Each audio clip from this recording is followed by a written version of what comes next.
السلام علیکم ورحمت الله وبرکاته. د الله تعالی نه دعا ده چې روغ جوړ به د زندګۍ نه به خوندونه اخلي. الله تعالی مو تل آباد روغ جوړ ساته. دل مرګري دا سوال کوي یاره د ویزې مسلې دي، د نوکرۍ مسلې دي، په منکرو پسې منډې تړلې وهو لیکن سمون نه خوري. د ویزو د فارم کاغذونه جمع کړي دي، پیسې شته لیکن ویزه نه لګي، قسمت سات نه راکوي. دې لپاره یو مجربه یو ډیره عظیم الشان او عجیبه وظیفه هغه مې ستاسو په خدمت کې راوړې ده.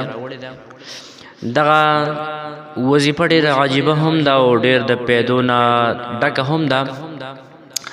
اکابرین امت فرمایي چې انسان په نوکرو پسې منډې وهي، په ویزو پسې منډې وهي لیکن سمون نه خوري. ډېرې منډې وهي لیکن کار سمې نه خوري. د هغې لپاره اکابرین امت یو وظیفه ښیي، وایي دا وظیفه به تاسو کوئ 4 ورځې په هفته کې. بعد جمعرات، جمعه، هفته او اتوار، دا 4 ورځې به تاسو دا وظیفه په پابندۍ سره کوئ. الله تعالی به ستاسو ټول مشکل حل کړي، که هغه د ویزې مشکلاتي او که هغه د نوکرۍ څه مشکلاتي. الله تعالی به د دې وظیفې په برکت باندې دغه ټول مشکل اسان کړي او ډېرې زیاتې دعاګانې به راته کوئ. نو وظیفې طرف ته راځو. وظیفه څه ده؟ دغه جمعرات، جمعه، هفته، اتوار.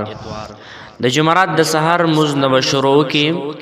کله چې دې مونځ وکړو په دغه ځای باندې به کښېني، تسبیح به راولي او 314 مرتبه به ووایم وقل جاء الحق وزهق الباطل ان الباطل كان زهوقا. د آیات کریمه به 314 مرتبه ووایم.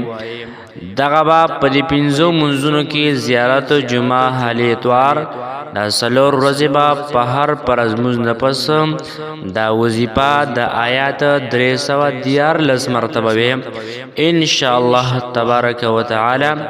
د الله نه امید دی چې ستاسو دا ذکر ختموي، وظیفه ختموي، الله تعالی به ستاسو د غیبونه امداد کړی وي.